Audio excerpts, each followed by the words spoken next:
Thank you for coming. I'm Ghlee Woodworth. Thank you so much.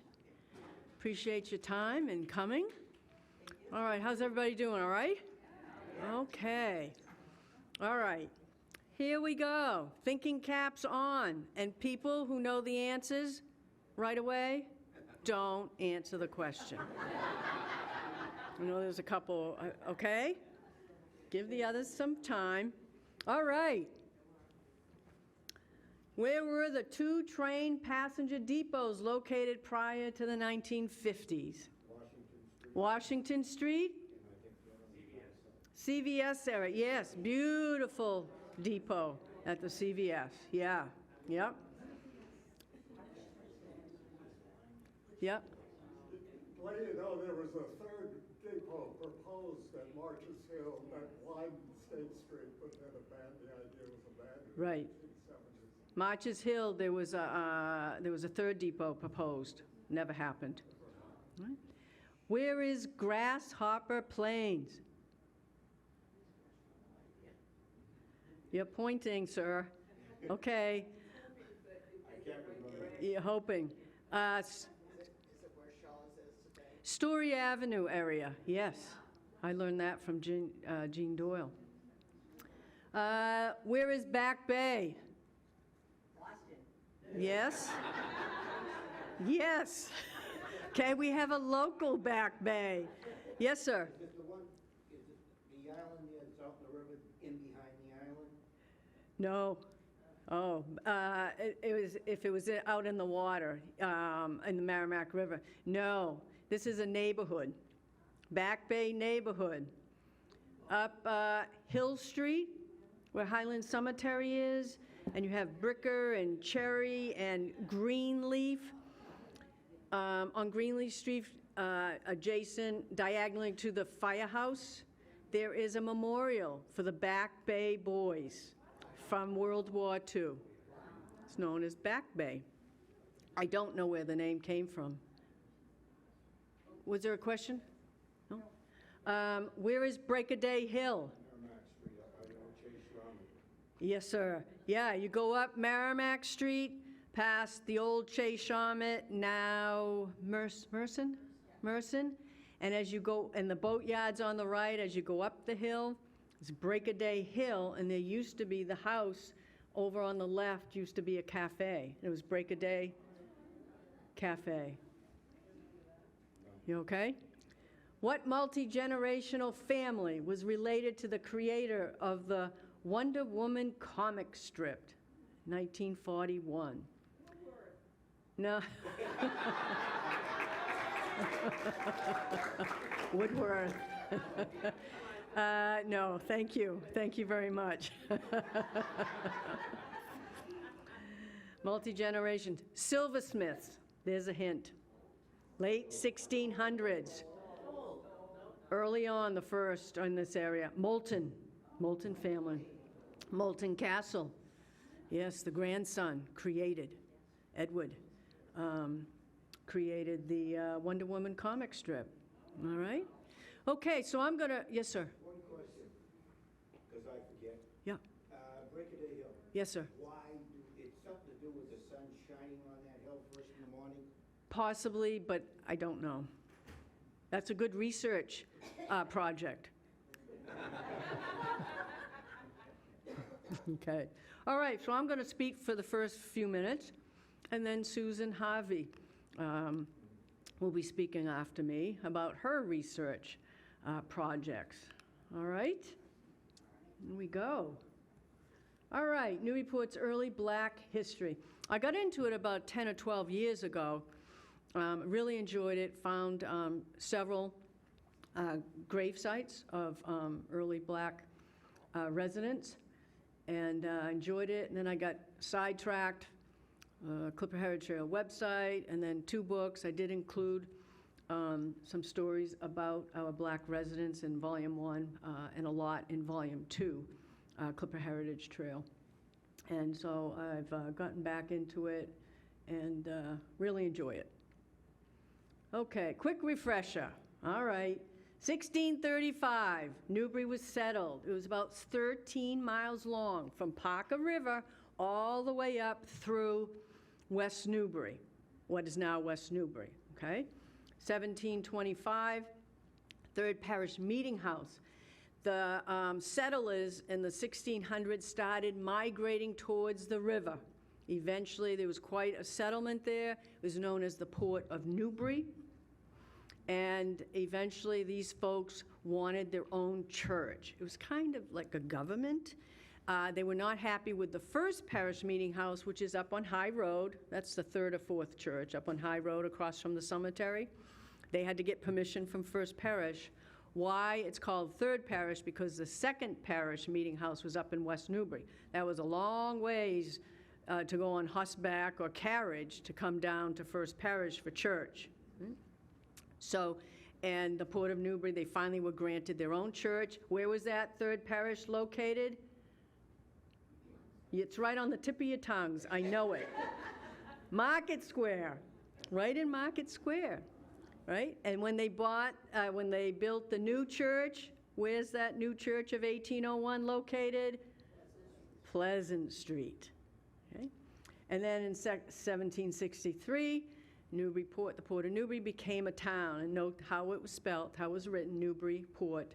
And then 1851, the Newburyport became a city, and our 1851 City Hall is still standing.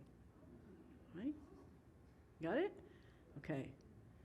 All right. So as always, holler out comments or questions, all right? Okay, so researching and collecting the stories. Where did this begin? More formal research. 1990s, Dr. Carrie Poirier, she created a brochure and map called The Black Yankees, a walking tour. Then in 2002, Jane Usica, my first book editor, and Rosemary Green created the Black Heritage Trail, and it was a 35-page document and map. And then there's staff and volunteers of the Library Archives, the Museum of Old Newbury, City Planning Office, my discoveries, the interpretive panels that are happening now, that are going up slowly, and then in late fall, I'm updating, and we'll have a Black Heritage Trail walking tour and map. All right, hold on, excuse me.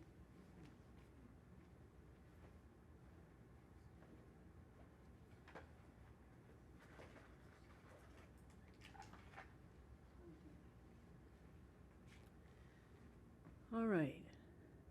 So, facts, just basic facts. Were there slaves in Newbury? Yes, of course. Yes. And did we build slave ships? Ships for the slave trade? Yes. And Susan Harvey did that research for her master's thesis. You'll hear more about that. And in 1783, Commonwealth of Mass effectively abolished slavery, but of course, did the very next day, did all the slaves be freed? Well, of course not. But at least we were making progress here in Massachusetts.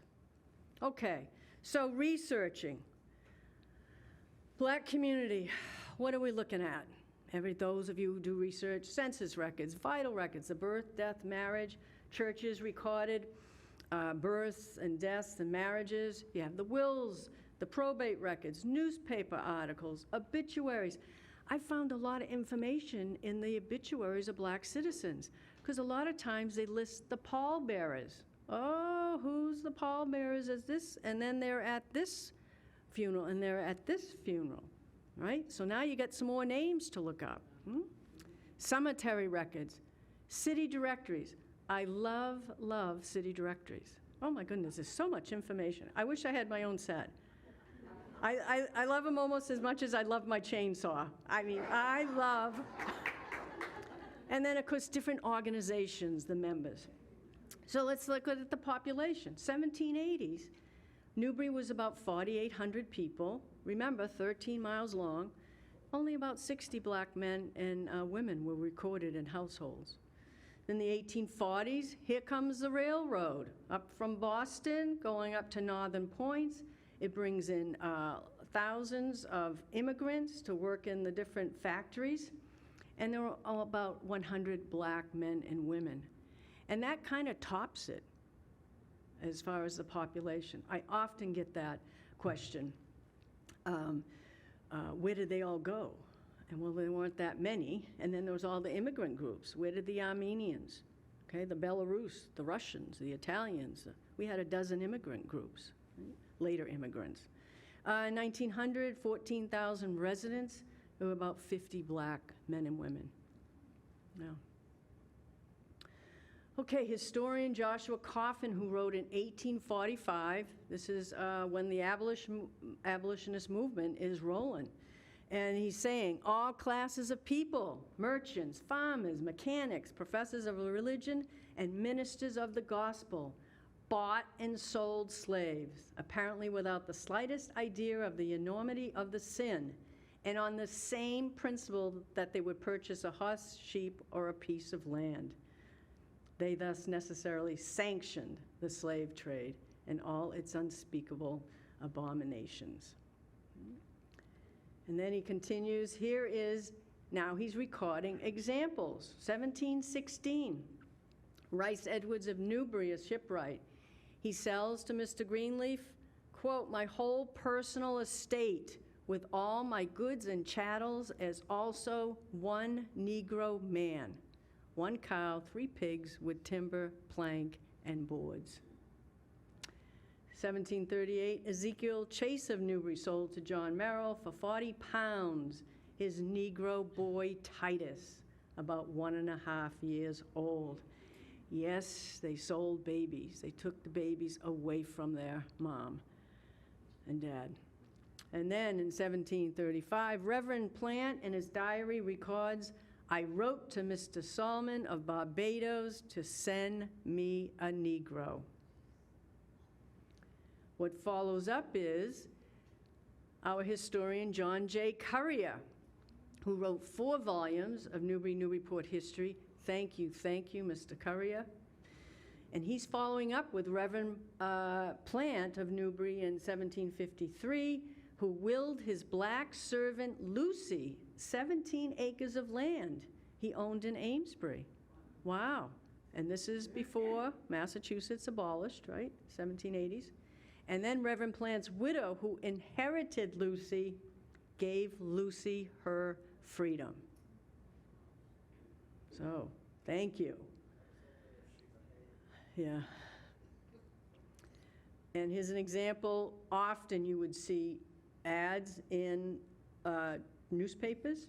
There's one in 1774, to be sold, a healthy Negro girl, about 23 years old, born in this country. You often would see also ads for runaway servants, and they were usually young people, usually young boys. So there's also the church records. So here I am researching in the Unitarian Church's records down in the library archives. And I'm looking at Reverend Lowell and Carey and John Andrews. And I'm looking at, obviously, their handwritten records.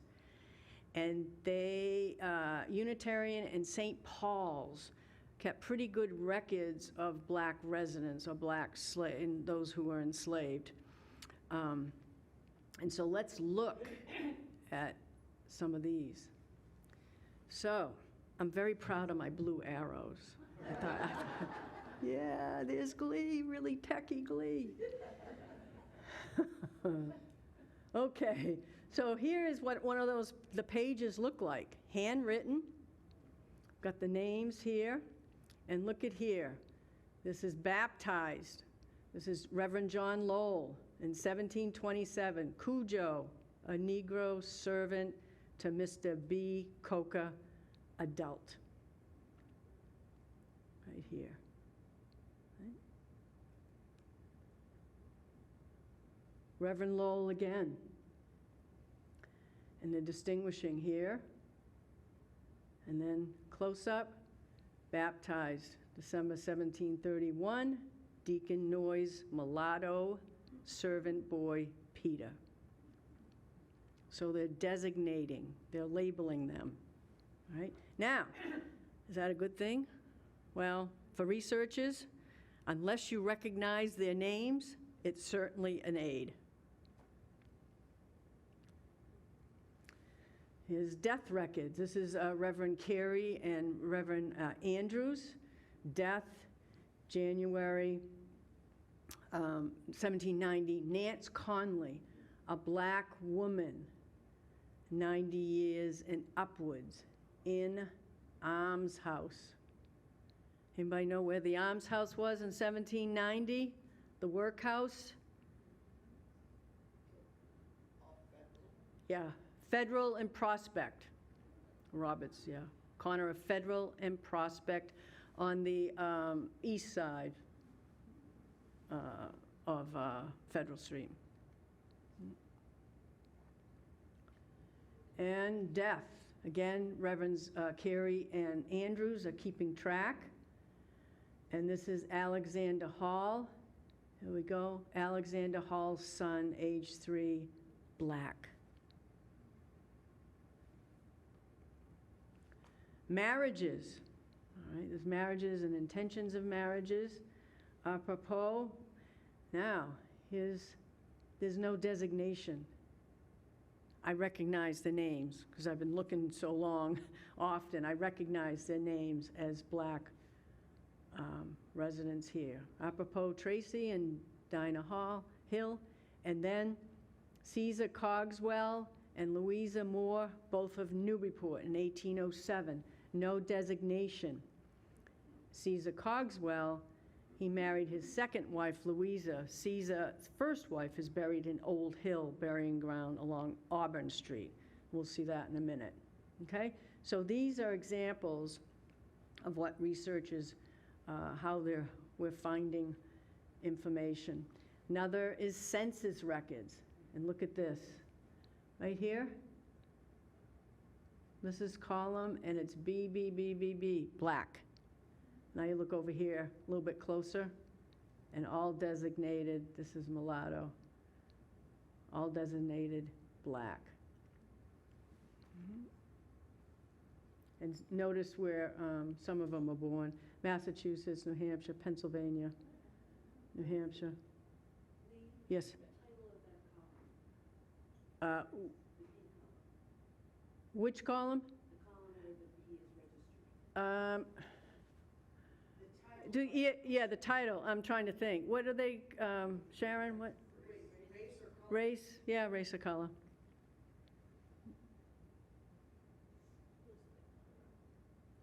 Okay, this was a great discovery. 1800, Kristen and Bethany at the Museum of Old Newbury sent me this map in winter, and I do have it in my volume 2.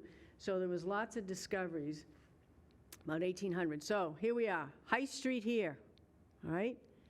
These buildings here, over here, and here are schools. There were schools on the Mall.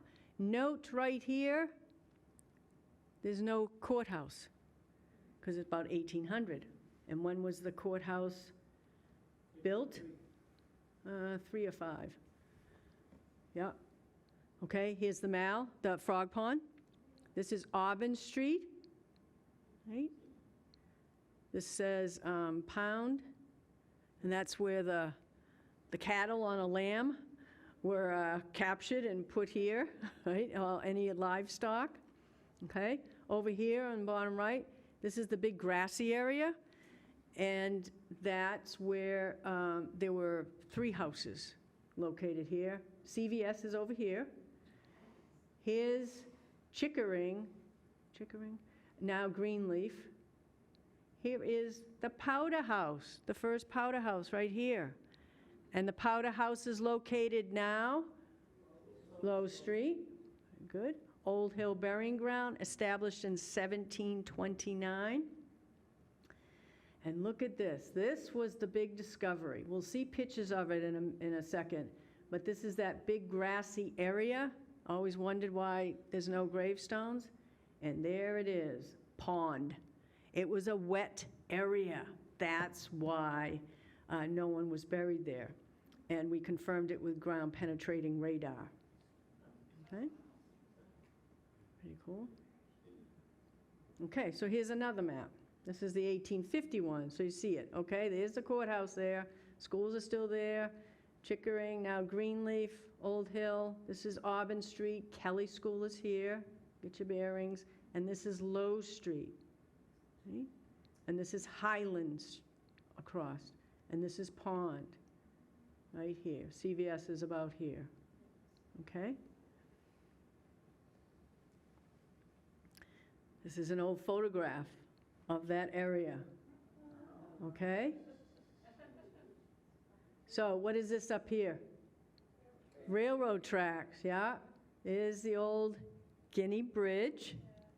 All right, this house is still standing. It's right there by the rail trail, right? And this is Auburn Street, and then what is here today that goes through is the Route 1 bypass that came through in the late 1930s. And this was known, this area, as Guinea Village, and further up. The house here, is that on the corner? Or Yeah. is it next door?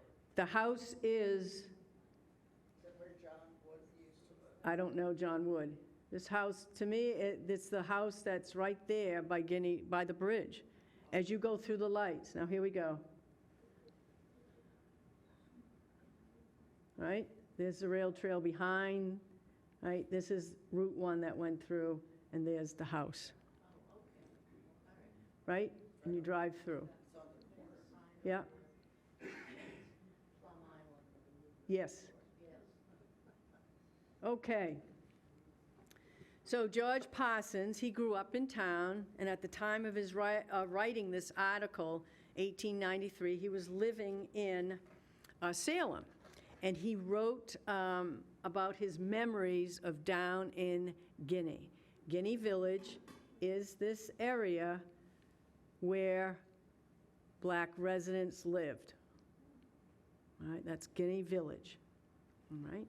So he writes, residents included Titus Pickering, George Paul, a fine skater and sportsman, Fred Fatal, who worked at the Boston Custom House, tonsorial professionals, barbers Andrew Raymond, John Young, and Charlie Jackson, the acrobat John Phillips, William and Joseph Brown, Mrs. Taylor, Mara Loring.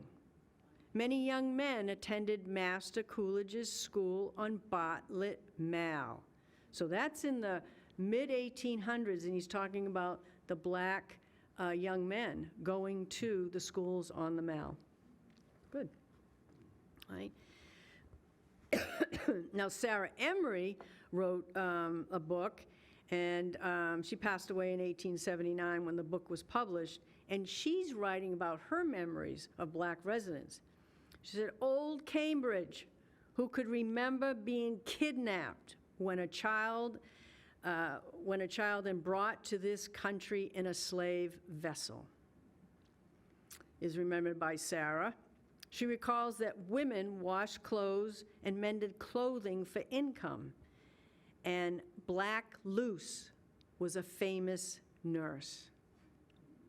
Other black individuals stood out in her memory. Clement Paul, a genteel waiter, was a favorite in the upper circles. Joe Fatal worked for Colonel Greenleaf, and Jimmy Paul, Sip Burnham, and others were useful members of society and respected citizens. So, did anybody catch the ground-penetrating radar project that was written about in the news? So, picture yourself, you're on Auburn Street, Kelly School, you go past the jail, looking on the left, there's these few stones right here, okay? This is Fortune, who was a servant, maybe enslaved, at the Dalton House. This is John Young, Now, this stone was erected by the Dalton family. That's why it's a stone. John Young was a barber, very well respected and loved. This stone, it says on these stones, erected by his friends. And this possibly could be John's mother-in-law, probably his wife's mother. At least it's her relative. Don't know, but she has her own stone. Then there's a couple other stones here. These are black residents. So for years I've thought, are there any more burials? There's got to be something here. Okay? So why are they in one area? This is the one, except for the Guadalupe refugees that are buried in another part of the cemetery. This is the only area that we know of that we have found that have black residents here. So why were they there? So they started as early as late 1700s. The cemetery was established in 1729. So why are they there? Well, did they walk across the street and say, the first burial, let's be buried there?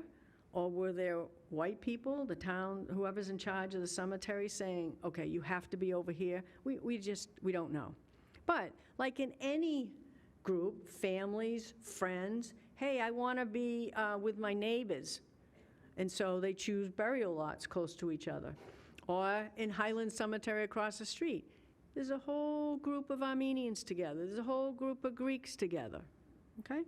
So I've been dreaming about this project for many years and search for money, search for people who can do this, made phone calls. Finally, I found a GeoSearch in Sterling, an engineering firm, and I saw it on, I think it was boston.com, and they went to Attleboro, I believe, to a school because they lost their time capsule. And they had their ground penetrating radar to find the times capsule, and they found him. So I gave him a call, and Tom, we went back and forth, and Jody Viney in the planning office said, yes, we have money. So this was fun.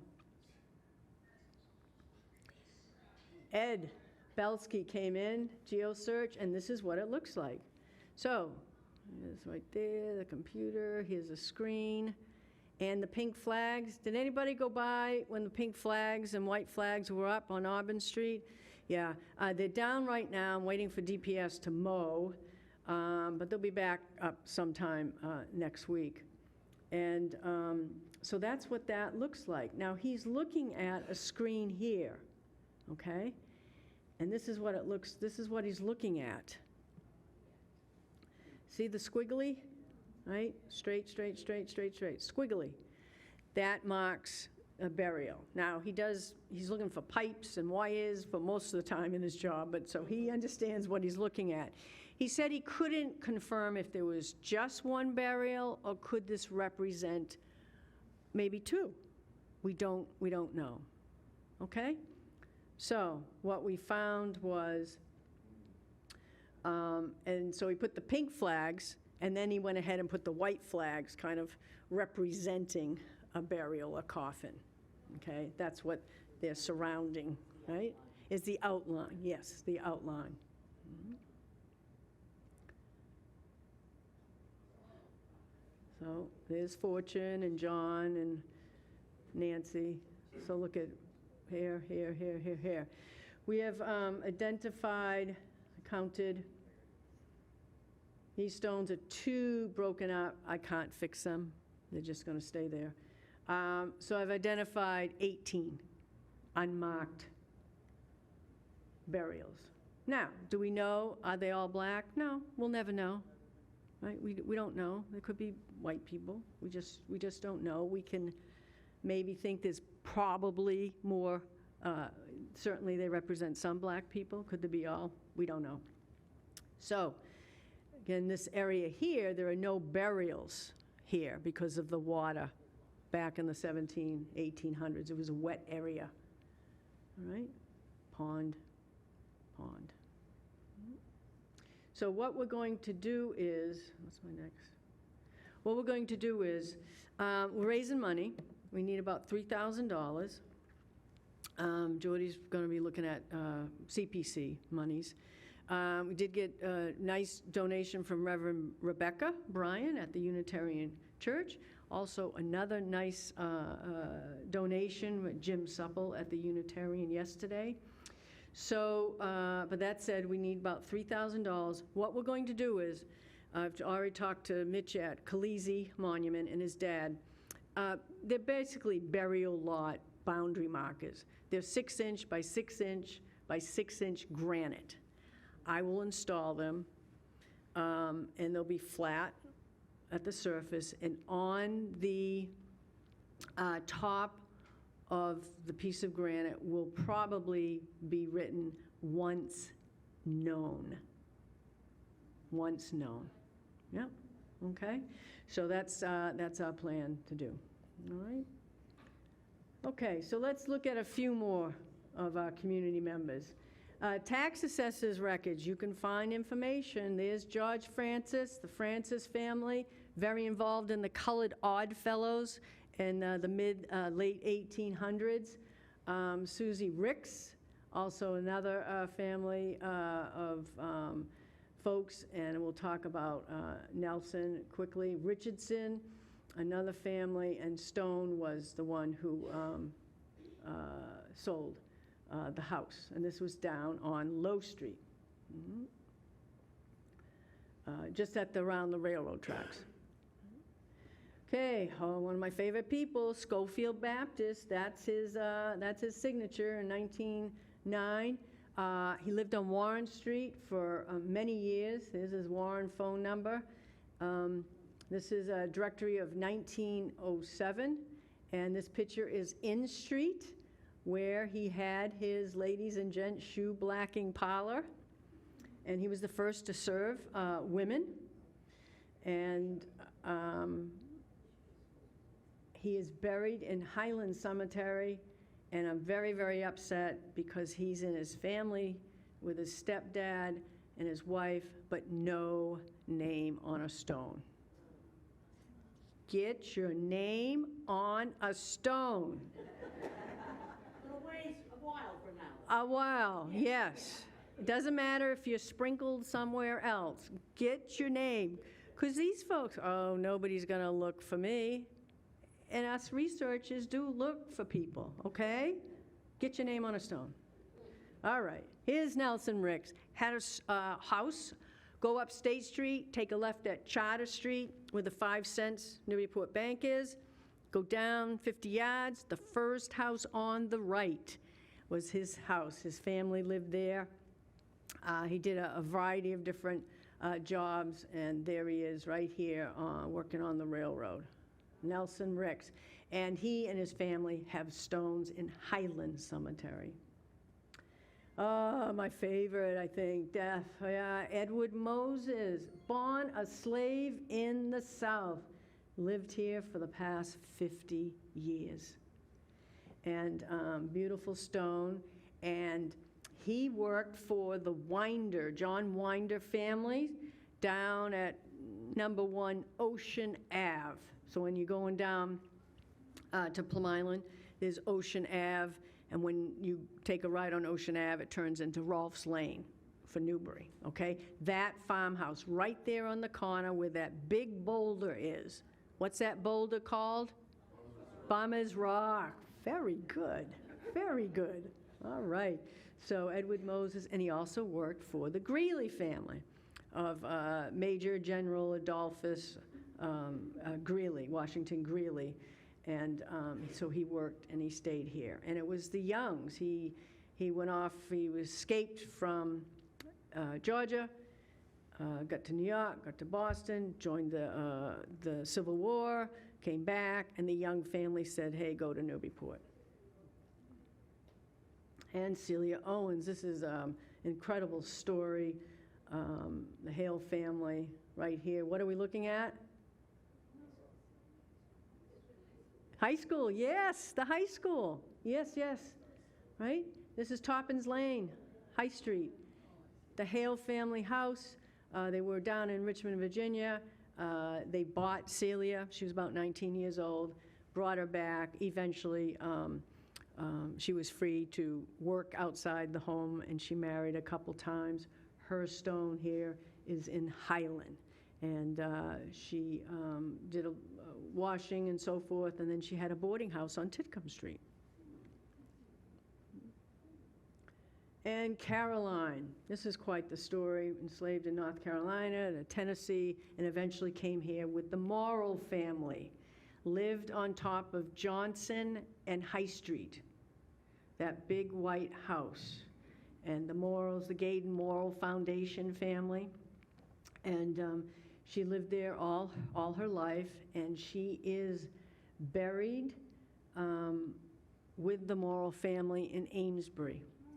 And Kristen at the Museum of Old Newbury, the assistant director, in her social media for the past many months, connected with a descendant of Caroline.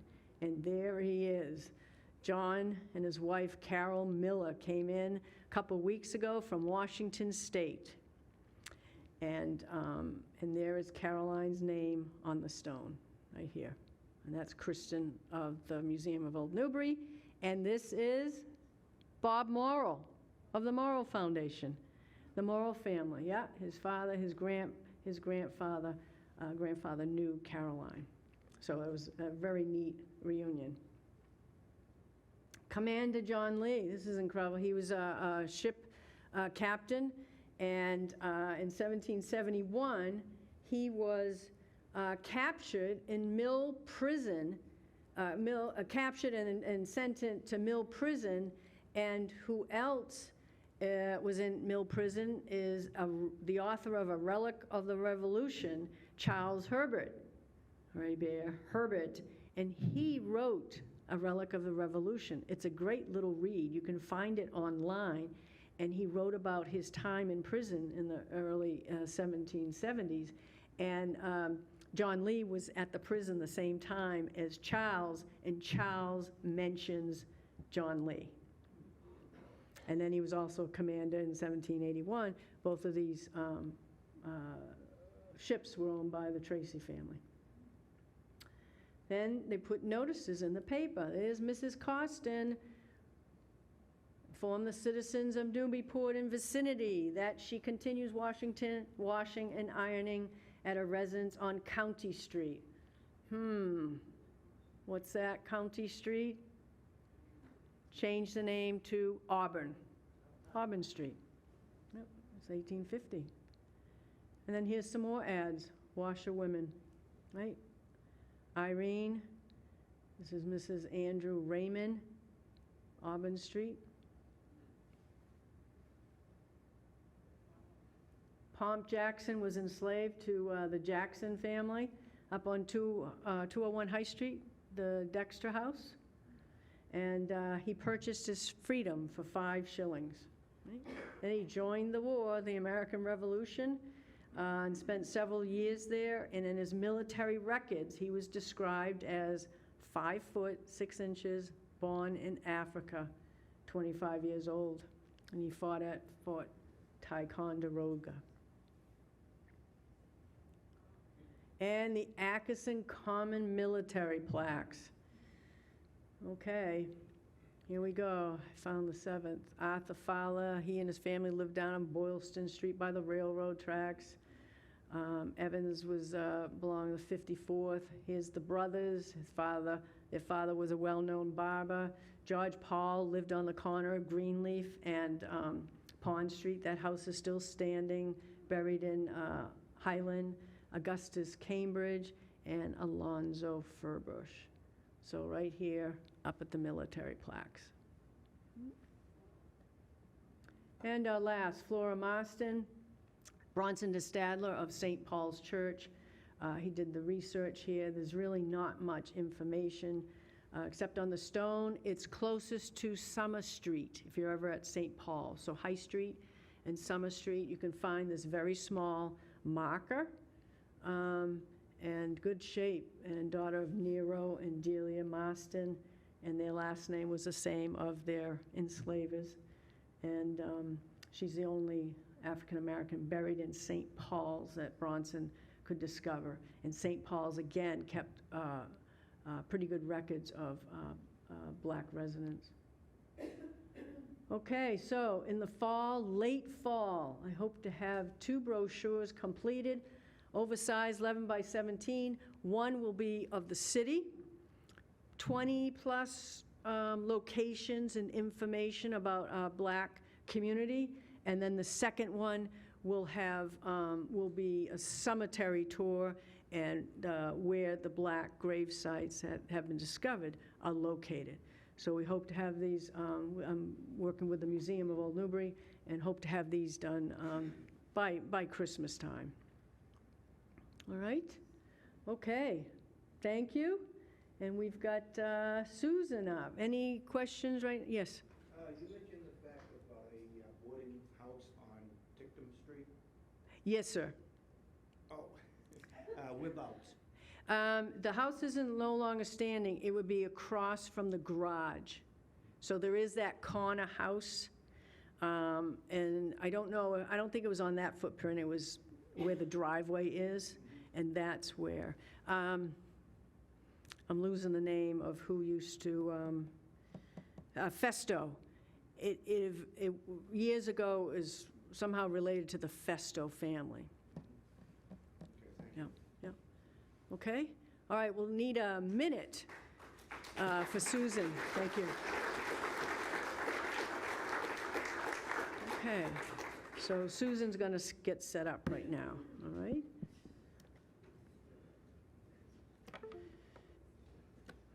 All right, this. Do you need a pointer? You know, I think I'm okay. Okay. There's Yeah. one thing that I would actually. Yeah.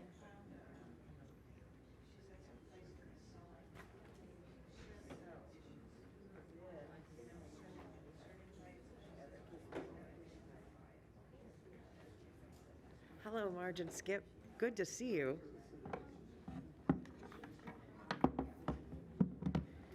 All right, now how did he do this? He did this. What does that get plugged into? No, you're, Yeah, no.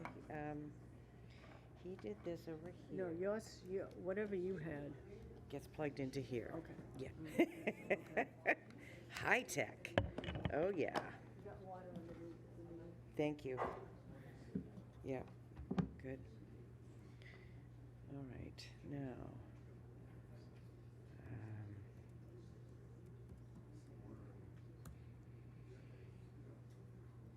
Okay. Let's hang on here.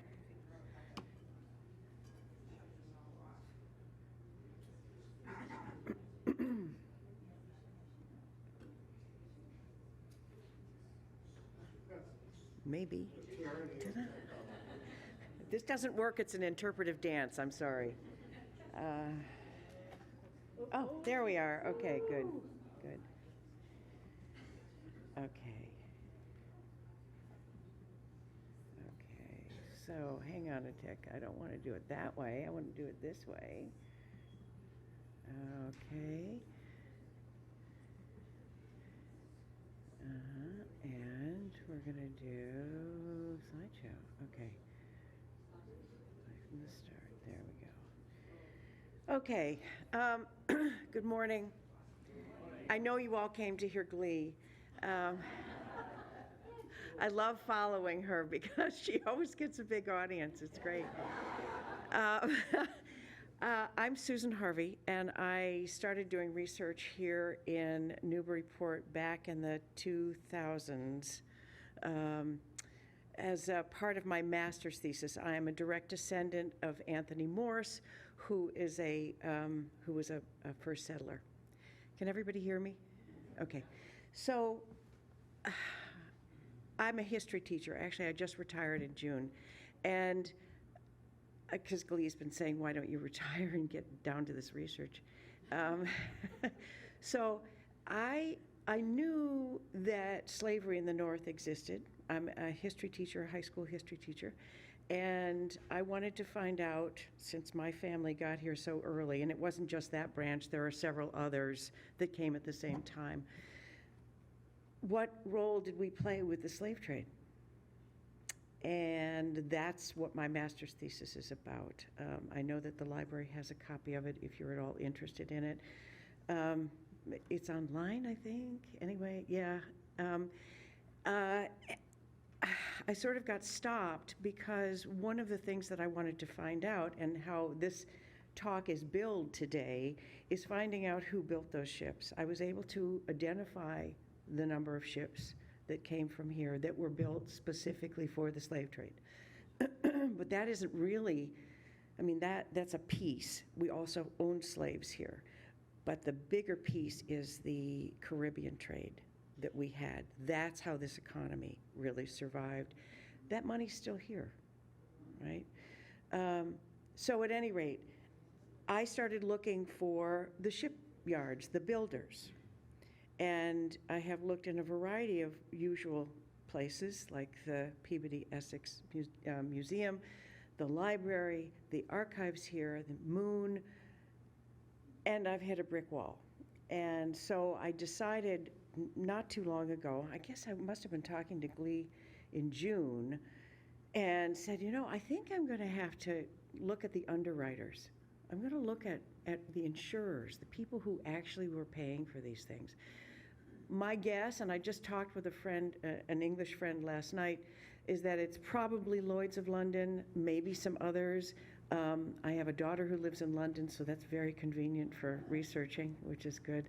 So that'll be the next chapter, because I didn't have that information to share with you, and I thought, well, why do the same talk I did last year? Because you probably came to hear Ghlee last year, and I followed her again. So I thought I would look at another piece that I had only touched on in my thesis, and that's abolition. So we're going to talk about abolition and the American Colonization Society and our connection today. So this is a quote taken from the City of Newburyport webpage. Newburyport had never been comfortable with slavery. It had been a frequent topic of pulpit rhetoric. After the Revolutionary War, abolitionism took hold. Several citizens are recognized by the National Park Service for their contribution to the Underground Railroad. The abolitionist movement reached a peak with the activities of William Lloyd Garrison, who was born in Newburyport and raised its anti-slavery climate. His statue stands in Brown Square, which was the scene of abolitionist meetings. Hold on a second. After what I just told you about our connection with the slave trade, how accurate do you think this is? Yeah. Well, in fact, anybody who was here who was helping with escaped slaves had to do it on the sly because it was not welcomed. Okay? So, and I have William Lloyd Garrison up here. Without a doubt, he is the most well-known abolitionist of the entire 19th century, right? And he's ours, right? And I assume that most of us today would like to think that we were Garrisonites, absolutely, that we were following Garrison, and this would, right? Yeah. No, it didn't happen. Okay, because we're going to examine some facts today. The movement to free slaves, the abolition movement, actually did start in the North. It was in Boston, it was in Philadelphia. But because we have sort of told ourselves that abolitionists, we were all good in the North, and this is why we fought the Civil War, which of course is also not true, we tend to think that everyone who lived here was an abolitionist, and that is so far from the truth. The entire economy, as I have just said, of the North, I mean, the slave trade would not have functioned, it would not have worked without the North. We built the ships. Yeah, most of the slaves came into Charleston. We're going to talk about that in a minute, but we made it work, okay? So that is another talk. And with any luck, I'll be back next year to tell you about the shipyards, but we'll keep you posted on that one. Okay, so we're going to have a little background. I have to assume that since you're here, you are interested in history. Yes, okay, good. Or maybe it's just Glee, I don't know. Anyway, I want to talk about this discussion of the abolition of slavery, and I apologize for that funny heading.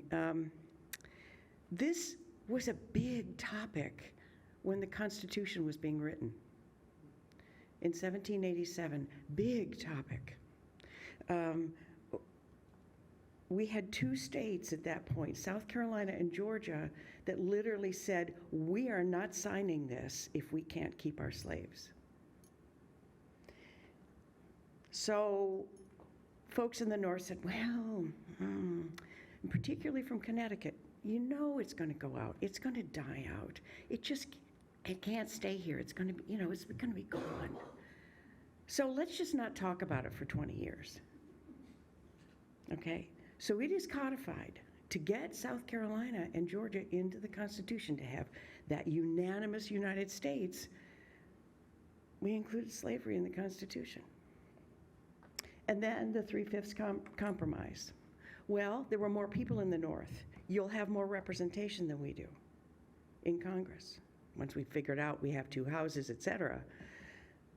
So let's count the slaves as 3/5 of a person, so we can have representation. Well, that representation then led into all the presidents coming from the South because of the Electoral College. That's another topic. And it meant that the South had a lot more representation than they actually had individuals that they considered were human beings. This is property. So that Constitution, that is the oldest and shortest in the world, which is a remarkable document, codifies slavery. It did not let Congress do anything short of passing an amendment to get rid of slavery. So then we have, I'm used to using Google Slides, sorry. Yeah, okay. Then we have the cotton gin. And Eli Whitney, who was also a Massachusetts boy, invented a device that improved upon the current models of the cotton gin. That's a cotton gin up there. And this single invention overnight changed the nature of slavery in this country. Because you have more efficient harvesting of cotton, this leads to increased acreage, this leads to increased number of slaves that are purchased. And these numbers of the cotton, I think, is just phenomenal. We went from 35 million to 331 million to 2,275 million pounds of cotton. And it wasn't just, all of the textile mills, right, that are in Lowell, started by a Newburyport man. It used slavery-grown and harvested cotton.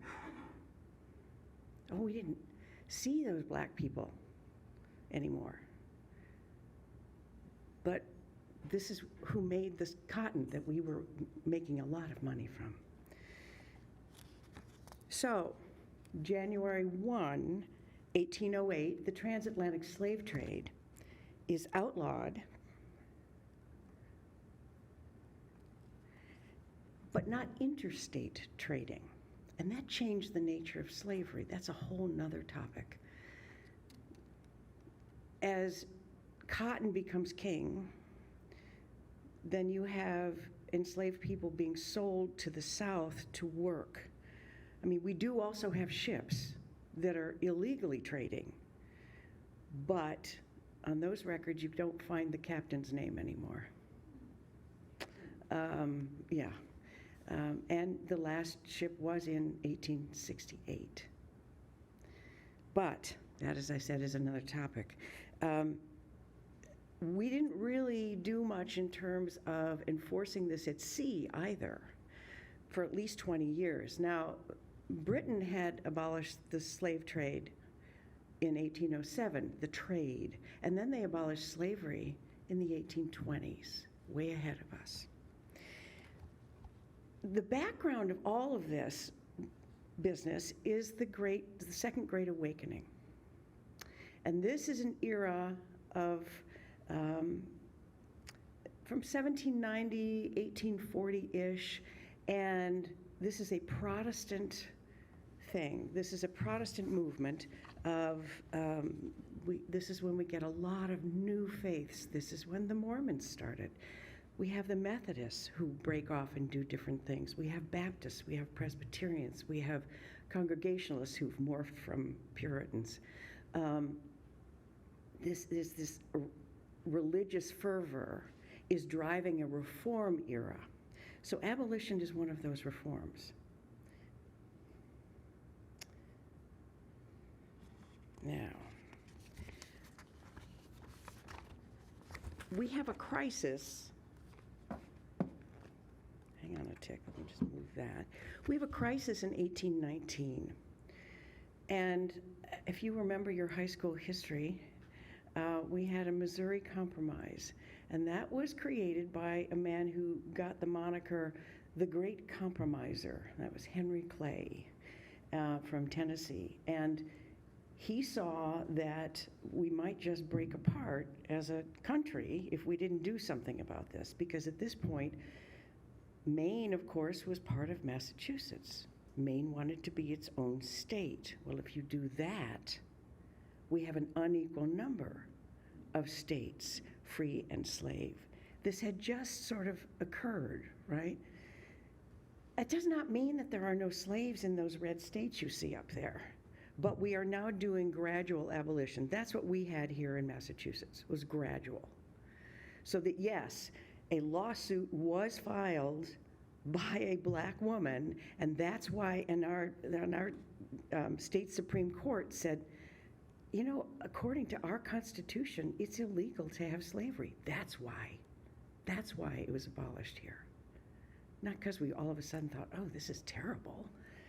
So you have a variety of people, a lot of free blacks, but you also have some slaves left by this time. And then we have Missouri. Well, Missouri wants to come in as a state as well. And I'm not going to go into what needs to happen to become a state, but you have to have so many people, you have to create a constitution, you have to do a lot of different steps. And then Congress says, okay, let's go, you can do it. So, but Missouri's kind of sticking up there in the north. Ooh. And if Maine comes in, then Missouri has to be a slave state. If Missouri is a free state, oh my heavens, then we're way out of whack. Can't do that. So we have this compromise of a line that goes across the country. And you'll see that in the Arkansas Territory, that line.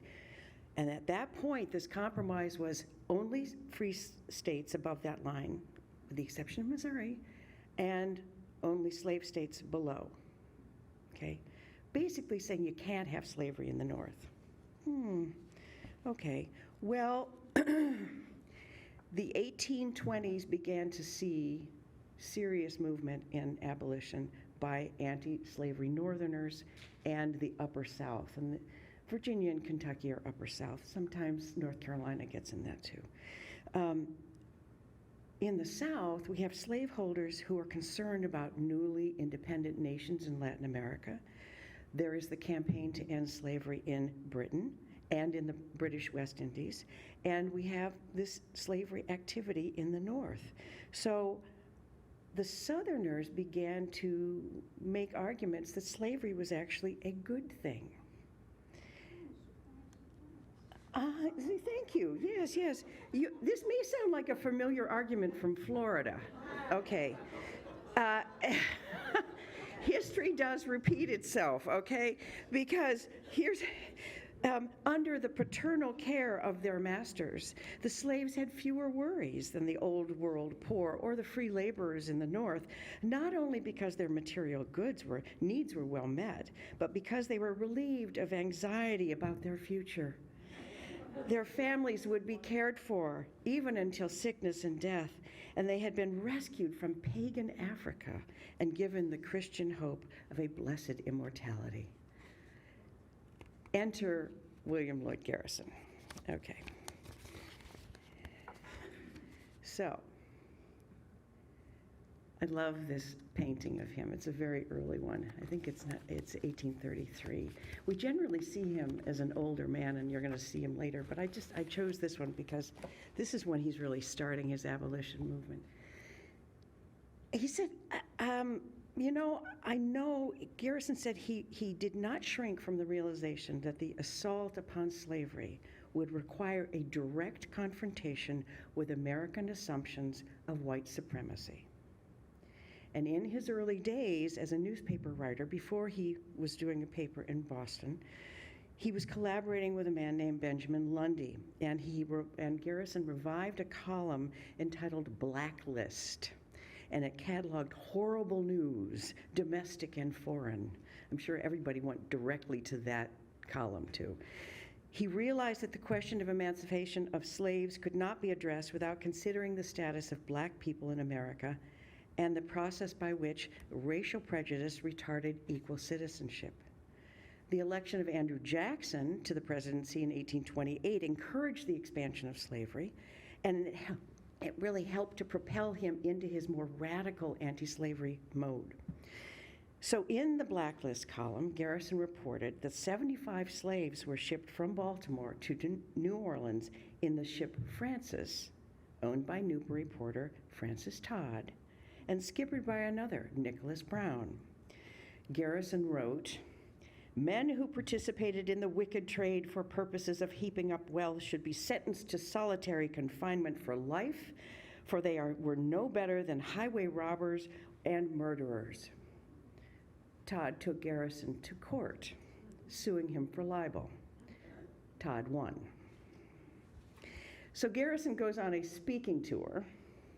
Oh, let me show you that. This is the suit itself in the state of Maryland, and Garrison in a more familiar look. So Garrison goes on a speaking tour in Philadelphia, New York, New Haven, Hartford, and his message is immediate, unconditional emancipation without expatriation, and that is the right of every enslaved person. When he tried to schedule a talk here in Newburyport, church trustees would not give him space to do so. The merchants and the ship owners, Todd and Brown and others, had more friends in Newburyport than did Garrison, and he would not return here for another 30 years to give a talk. But his famous talk at Boston's Park Street Church, that's a 1904 photograph, so it was 100 years old at that point. Is everybody familiar where this is? It's across from the Red Line, T Station, Park Street. And this is just a little aside. You see those side windows and the little curvy windows? I have one of those in my cottage in Maine. My husband found it in the dumpster when they were redoing it. Yeah, so that's my Garrison link. Anyway, this talk is attended by well-known ministers and members of Massachusetts' oldest families. He began by thanking his hosts for the lesson in charity and tolerance that they offered the other Christian churches that would not allow him to do this. He expounded on his belief in immediate abolition, and he said he considered the concept of a Republican or Christian slaveholder as much a solecism as the contradictory notions of a religious atheist, a sober drunkard, or an honest thief. So he did scold his audience, saying, holding fellowship with the slaveholders in their political parties, church associations, and commercial alliances, the people of New England gave a moral sanction for the entire system. Well, in that audience was an agent from the American Colonization Society.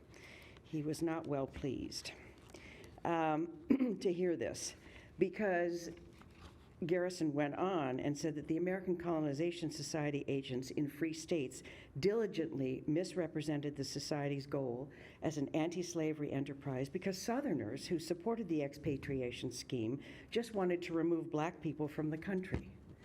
They cared nothing about the people themselves. Garrison insisted that colonization would only perpetuate slavery and did not deserve the support of genuine reformers. How many of you in this audience know anything about the American Colonization Society? Could you raise your hand if you know anything? Okay, we got one. Okay, good. All right, so we're in the thick of it here. One of the comments that I read somewhere this spring while I was trying to get all of my seniors graduated was that all of the churches were members of the American Colonization Society, and I was not being a good historian, and I didn't write down where I read that, but I thought, oh, I'll go look.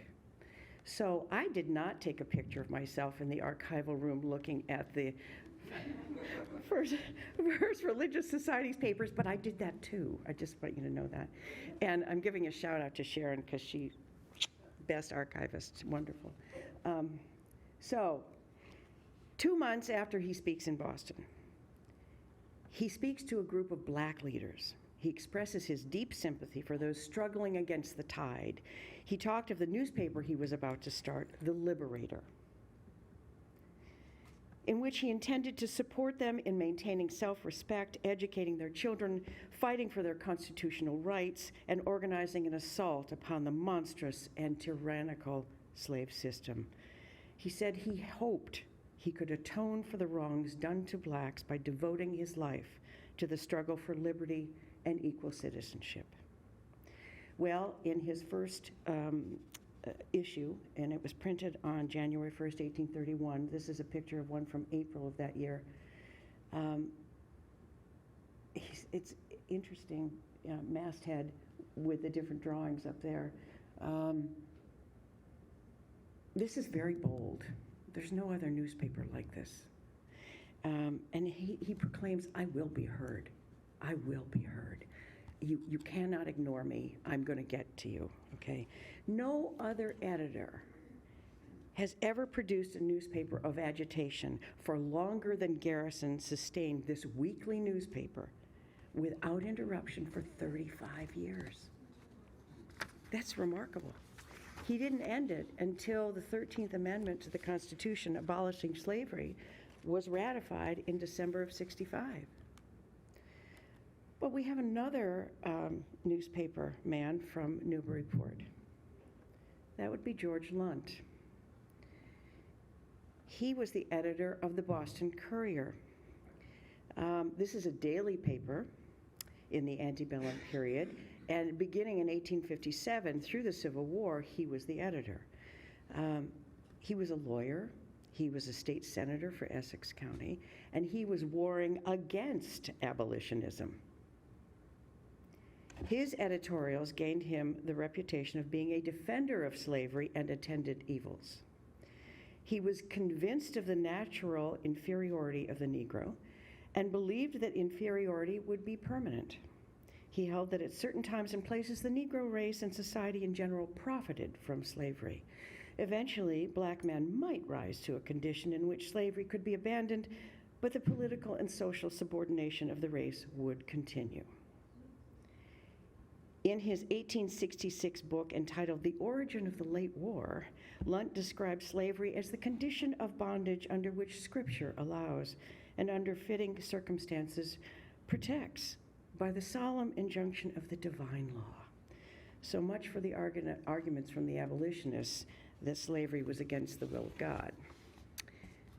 So, in 1832, Garrison helped to organize the New England Anti-Slavery Society, and the following year he was a founding member of the American Anti-Slavery Society, a group of abolitionists, both black and white, and a third of whom were Quakers. They are actually our first abolitionists in this country, met in Philadelphia to create the society. Noted members were Susan B. Anthony, Lucretia Mott, Lewis Tappan, John Greenleaf Whittier. and its initial document called for immediate abolition of slavery without conditions and was critical of the American Colonization Society. We're going to get to that in a minute. So in 1838, Garrison is recorded as having participated as a delegate in the Essex County Anti-Slavery Convention. He was joined by these following men: Charles Butler, William Ashby Jr., and Jacob Young from Newburyport, Joseph Stanward from West Newbury, and Moses Emery from West Newbury, and Josiah Noyes from Newbury. So this small group of people truly believed that the abolition was necessary. But this is not a big group. This is not a big group. And they also understood that slavery was upheld by legislation, and that pro-slavery legislation of this country could never be changed until suitable men were elevated to political office. And they resolved the following: that we pledge ourselves to vote for no man for any office in the executive or legislative departments of our state or national governments who is not ready to speak and act in favor of immediate emancipation in the District of Columbia, and we recommend to every abolitionist in the country to do the same. Get out and vote, right? Does anybody know when D.C. ended the slave trade in D.C.? Does anybody know that? Okay, 1850. That was the next compromise that Henry Clay had. It had the largest slave trading block right in front of the Capitol. Not a good look. But of course, if you've been to DC, you know how tiny it is, and you can just go across the bridge to Virginia and buy somebody, because slavery wasn't outlawed, just the sale. Okay, so let's talk about the American Colonization Society. This was founded in 1816 in Washington, and these are the founding members. And I have to say that this is expatriating blacks had been discussed for decades before this, most notably with Thomas Jefferson, who thought that that was the only way to actually end this. I mean, and that's a man who owned 600 people in his lifetime. It was formed with the hope that the United States could rid itself of both slavery and black people. Among the men who founded the ACS were Charles Fenton Mercer from Virginia, Henry Clay from Kentucky, Daniel Webster from New Hampshire, Reverend Robert Finley from New Jersey, Francis Scott Key, we know him, right? And Bushrod Washington. Bushrod was a nephew of George. Now, you've heard me speak about Henry Clay already. And Daniel Webster, you probably know him too, right? Yeah. Charles Fenton Mercer is a little murkier. He did his best to keep his name out of the papers, but it was really his insistence that Finley take on the head of this.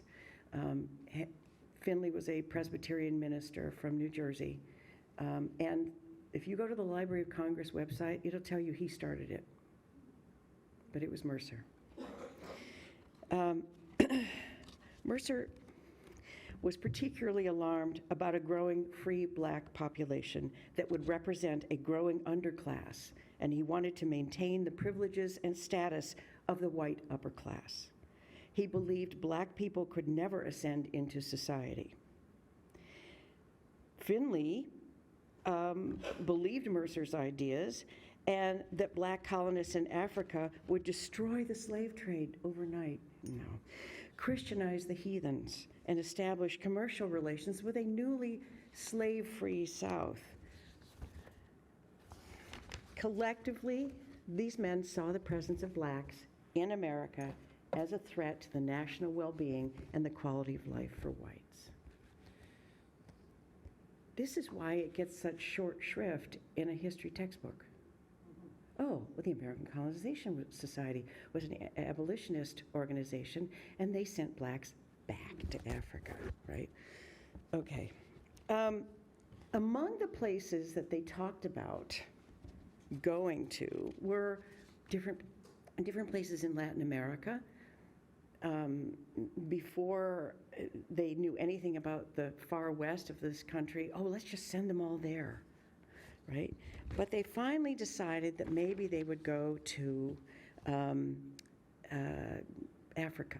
And the British had created a colony for just this purpose named Sierra Leone, which you probably are familiar with. And they looked there first, and they said, well, actually, no, the British don't want us there. We'll look a little further south. And what they found was a place called Montserrado. But that was full of all kinds, it was not good. So we went to another place. Let me make sure I've got this in the right order here. I'm going to do that and go back. Okay. Liberia is where we ended up. And initially, Congress did grant the Society $100,000 in 1819 and provided its first ship. The first ship, the Elizabeth, left New York with 86 freed slaves in March of 1820. By July of 1823, 16 were still alive. The emigrants, of course, were prone to diseases against which they had no immunity. Think about this. They're not from there. They're from here, right? And there were also attacks by native Africans who said, we don't want you. And the death rate continued. When I went to look at the volume at the Museum of Old Newburyport on the listing of the different ships, how many people went, men, women, whatever, and how many people died, it was just unbelievable. Year after year after year. A very, very good friend of mine is a descendant from Mercer. She's not seen this PowerPoint yet. And her relative, Mercer's cousin, sponsored a ship to go with 9 people. 3 people died immediately. She never sent another ship. I mean, and this is in the 40s. I mean, this is just, they didn't send anything with them. They just sent them. There's really almost no infrastructure, nothing, okay? So, you know, in 1830, we have the ship Carolinian sails for Liberia with 106 immigrants. 31 from Virginia died immediately. In 1832, the ship Hercules sails from Savannah with 180. 8 returned on the next ship. The rest all died. This is not good PR for doing this, right? So, I have somehow got this mixed up. There we go. Under the direction of President James Monroe, well, let's go back here for a second. The land for the private colony to be named Liberia was purchased in 1821 from native Africans by a U.S. naval officer named Robert Stockton. He had a pen in one hand and a gun in the other. The capital, and you can see the little star there, is Monrovia, of course named for Monroe, right? It was not until 1847 that the colony became an independent nation, and the United States did not recognize it until 1862. So Garrison initially was sort of taken away by, oh, Christianity, this is a good thing, okay. And was a supporter, but by 1832, a year after he started his paper, he was not. And he came out vehemently against the entire organization. That year, he published a pamphlet called Thoughts on African Colonization. He believed the venture to be a conspiracy against human rights. Despite the stated goal of the ACS to be exclusively the colonization of free persons of color with their own consent, Garrison was scathing in his review of the organization, accusing it of persecuting all blacks. It declares that the whole colored population must be removed to Africa. But as the free portion are almost unanimously opposed to a removal, it seems to be the determination of the society to make their situation so uncomfortable and degraded here as to compel them to migrate. Consequently, it discourages their education and improvement in this, their native home. And indeed, most blacks were not in favor. Garrison and others refuted the idea that blacks should be sent back to their native land, where they were no more related to Africa than white Americans at that point were to Great Britain. Go home, right? Okay, so membership.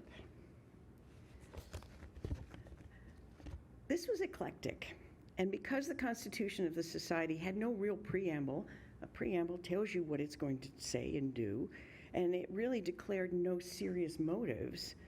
William Jay, who is the Foreign Secretary for the American Anti-Slavery Society, wrote in 1835 that it attracted and secured the cooperation of three very different classes of people: those who wished to afford free blacks asylum from oppression and extend to Africa the blessings of Christianity and civilization; those who expected to enhance the value and security of their slave property by removing free blacks, fear of rebellions; and those who seek relief from a bad population without the trouble and expense of improving it. Right. By 1833, former President James Madison had become president of the American Colonization Society. Despite their support for colonization, I have to note that Madison did not free any of his slaves for this purpose. Neither did Monroe, neither did Jefferson. They owned hundreds of human beings. They supported this, but they didn't send any of their people. Now, if you look on the Library of Congress website, you will find that Robert E. Lee released some of his slaves to go to Liberia, not all of them. And they were so, ever so grateful. So that's what the Library of Congress has for you, is a letter from them back to Mrs. Lee saying, oh, how we miss you, and everything is wonderful here. And you wonder, how horrible must it have been at the Lees to have that good? You know what I'm saying? Wow. Madison was such an outspoken supporter, he left $2,000 in his will to this organization.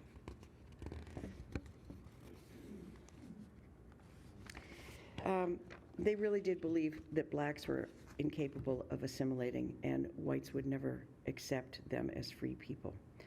Monroe did become vice president of the Colonization Society, and he held that position until his death in 1836. Now, we have state auxiliary societies. So you have the national organization, and then you have state organizations, and then within states you have town organizations, and et cetera. So Massachusetts is right up there: Maine, New Hampshire, Connecticut, Vermont, New York, New Jersey, Pennsylvania, Maryland, Virginia, North Carolina, Alabama, that's weird, Tennessee, Kentucky, Ohio, and Indiana. So mostly free states. Let us please remove our free blacks. We do not want them here.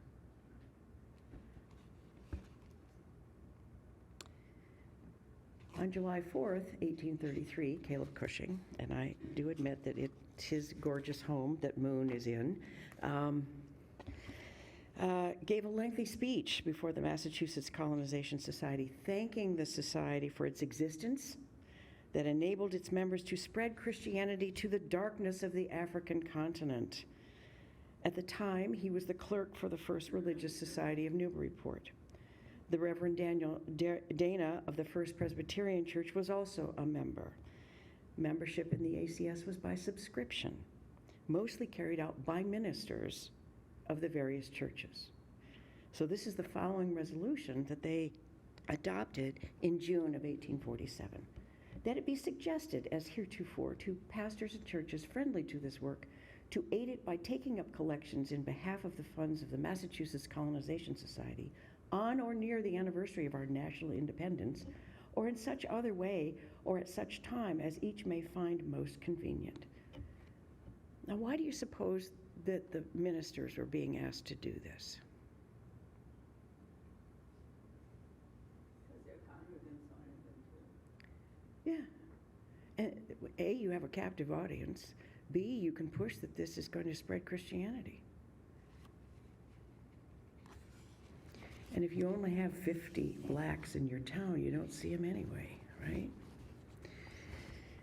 So this is the anti-slavery rhetoric that was heard from the pulpits.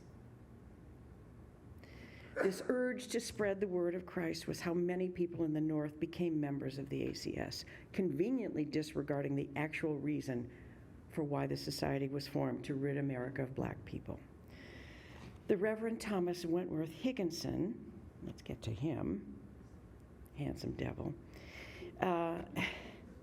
minister at the First Religious Society from 1847 to 49, did preach loudly against the evils of slavery. He was an ardent proponent of immediate abolition. He didn't last long, 2 years, because this is not the message people wanted to hear. He was not a supporter of the American Colonization Society. He knew it wasn't going to end slavery. And he was even more radical than Garrison, actually, because he went out and literally protested. Okay, now, this is William Jay, and I spoke about him earlier. He wrote a pamphlet, Inquiry into the Character and Tendency of the American Colonization and American Anti-Slavery Societies. And what he wrote: although the society is not a missionary institution, builds no churches, employs no ministers, distributes no Bibles or tracts, yet it has persuaded the public that Liberia is a missionary establishment and the radiating point from which a flood of light and holiness is to spread over Africa. On the subject of the ACS suppressing the slave trade, which they stated was occurring everywhere but in Liberia, Jay writes that the reports from the various state branches of the ACS are contradicted by facts published by British Parliament. The slave trade was alive and well along the entire West Coast. Now, this is what it cost. $30 or more could earn you, an individual, a lifetime membership in the ACS, but any donation was welcome. And Ghlee and I found lists of the rolls of the donations from people, and they varied from $1 to $200. The ACS hoped to convey 60,000 people annually. They thought that that would rid America of all blacks, right? They needed to raise $3 million. So your passage for an adult costs $20. Maintenance for 6 months is only $30. Children between 2 and 12 got to go half price. And babies, nothing. They're free. Okay. Oh, man. So, among the people in Newburyport who supported this organization, these are some of the names. Just take a minute to have a look. The Honorable William B. Bannister, President, and the Honorable S. Greenleaf, Vice President. The Newburyport Ladies Colonization Society. They gave $50 in 1847. That was some money then. So I apologize if you see any of your families up there. Not much I can do about that.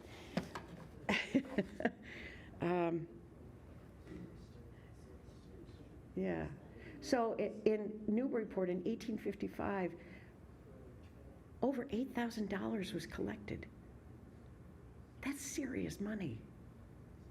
Most of it was from Bannister's estate. He had, the minute he could be a member, he was a lifetime member. He paid $30 every year or more.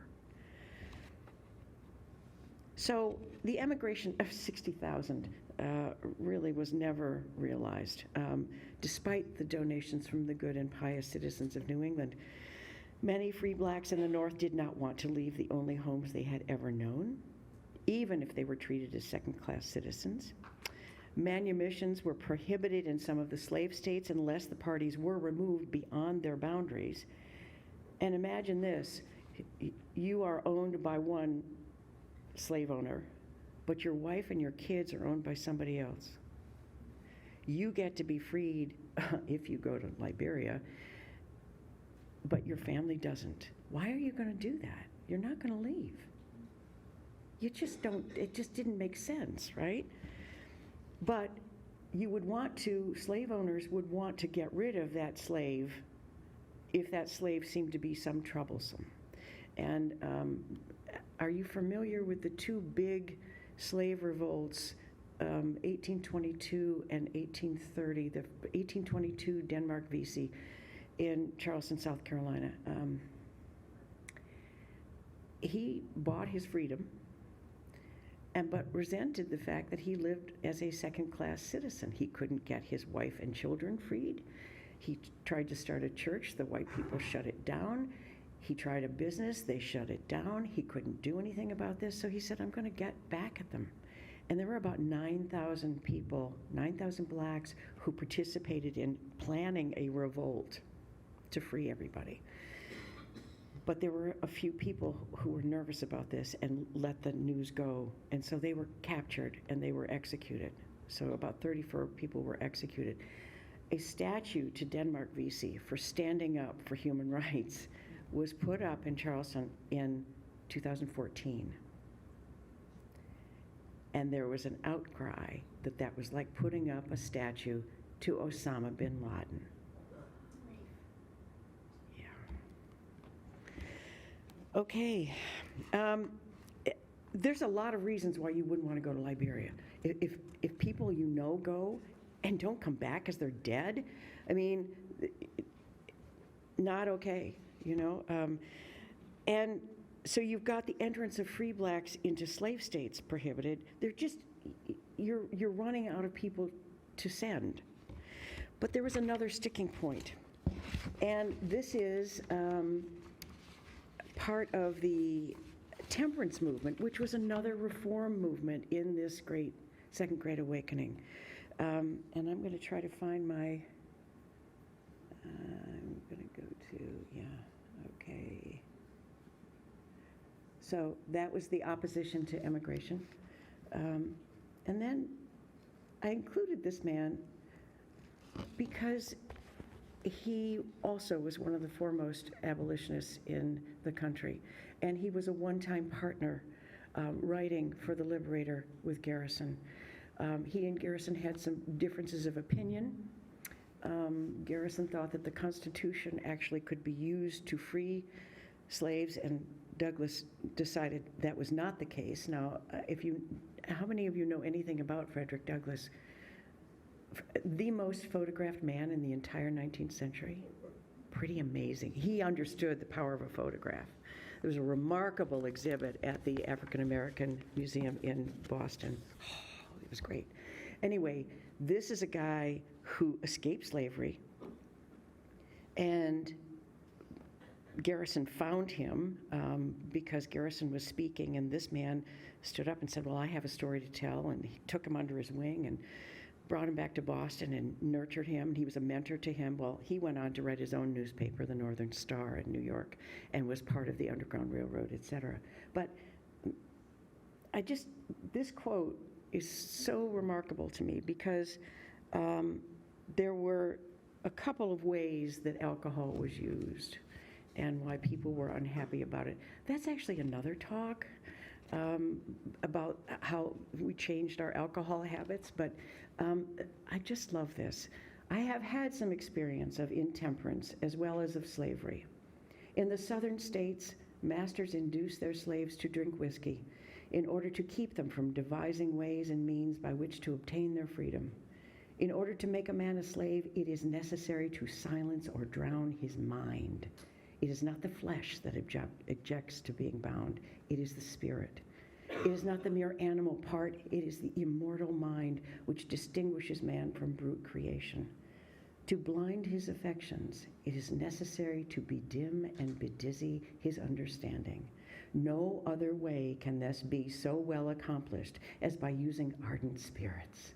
On Saturday evening, it is the custom of the slaveholder to give his slaves drink, and why? Because if they had time to think, if left to reflection on the Sabbath day, they might devise means by which to obtain their liberty. Now, does that sound like an uneducated man who could not rise to the level of whites? Excuse me, yeah. So, it was also, but there's another way. It was reported in the New York Journal of Commerce in 1835 that potential immigrants themselves had to pledge, take an oath to total abstinence from ardent spirits in order to emigrate.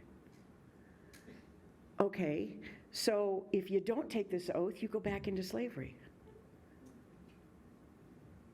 This is a choiceless choice right here, you know? I mean, and the author of the article in the Journal of Commerce suggested if the society wishes to promote temperance instead of extorting pledges from miserable slaves, let them exercise the power they possess by excluding all intoxicating liquors from their colony. So this temperance is messy too. Temperance and abolition are very close. So alcohol was either a boon or a sin. Yes. So, and this, come on, there we go. So all told, no more than 13,000 to 15,000, that depends on the source you're seeing, that immigrated to Liberia in the 40 years before the Civil War. And hundreds, if not thousands, died in the process. The reasons the movement never became successful: lack of interest by the blacks, opposition by abolitionists, and the scale of moving so many people. 4 million people were freed after the Civil War. 4 million. And they were worth more than all of the manufacturing, all of the railroads, all of the banks, everything we had in this country. So, the people of Newburyport now embrace their abolitionist son, William Lloyd Garrison. But their abolition efforts were mostly not what he preached in his famous newspaper: immediate emancipation with no compensation or emigration attached. That's what he fought for. And it would be interesting to know just what kind of abolitionist meetings were held in what is now Brown Square that the town's website claims occurred. So I have some questions for you. You don't have to answer them now, I just want you to think about them.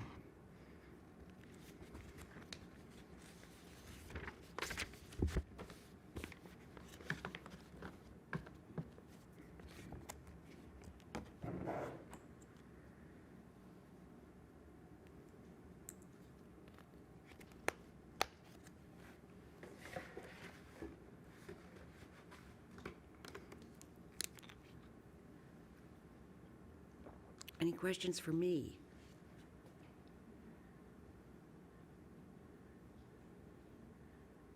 Okay, now that you know about the American Colonization Society, will you go and tell other people? Yes, what's your question? Yeah, I just have a comment. Okay. I just have a comment. I'm from Lowell, so Mm, some really good history teachers. I'm a history teacher myself. But, Good. I think the things that struck me that didn't come out so much in your presentation was the Northerners were really against slavery only because economically, Yeah. nobody in the South was paying taxes. They were doing Right. all that free labor Right. for free. That's right. And the Northerners, and plus they had the power because they had the influence. Yes, as you said yeah, before. yeah. And the Northerners had to pay all these money. They had to pay their people that worked in the mills. I'm a mill girl Yeah, myself. well, they didn't pay him much. Well, they still had to pay them. No, they did. And- They and did. Industrial owners Right. did not like that. No, I know. And the only reason why they pushed free the slave is because they wanted the South to start paying them. That was certainly You a know, that reason. was- I heard that was really the main premise. And then, of course, like any time, you know, the wealthy advocated it and made it into a moral issue. And Lincoln had to finally deal with that Oh, also. Lincoln was a member of the American Colonization Exactly. And Society. He did it economically only. It wasn't this No, no, moral no. thing. But it goes back to, I remember it went back to also during the whole revolutionary. Industrial War. Revolution, The same yeah, thing. yeah. It was the wealthy who had to pay taxes, and they didn't want to England, so they made it a moral issue to get all the other, people riled up. But it's always, from both situations, we're always motivated by that. The wealthy who was really motivated by greed, and they. Right, but in this case, the American Colonization Society, this was based in racism. Yeah, that's it. Yeah. Any other questions? Yes, Skip. There's another issue Yes, in Newburyport yes. the major source of income for the town for many years was the trade of sugar and molasses. It was the mainstay of our economy. That's right. And it was a trade with enslaved populations that, Yes. that ran the sugar plantations. That's right, yeah. So on one hand, you could have this feeling of abolitionist here, but there was a huge source of trade income flowing into Newburyport. Well, this from is the trade. why there was no push to actually stop it, right? And this is why anybody who worked on the Underground Railroad here in Newburyport, and we do know there were a couple of people, had to do this on the QT because they would have been strung up. No question. No, you ruined my economy? I don't think so. No, as you know, my husband's a Bartlett, right? Became the wealthiest man. It was the Caribbean trade. Yeah, no, you're right. Thanks, Skip. Any other comments, questions? Thank you very much. Oh, I do have one. I have to thank Ghlee, too, for all of this. Wednesday, 10 o'clock, Wednesday, 10 o'clock, Auburn Street. I'll be doing a walking tour of black grave sites on Old Hill and Highland. Okay. Wednesday at 10 o'clock, Auburn Street. All right. Thank you, everyone. Thank you so much for coming. Okay. I'm glad to see you.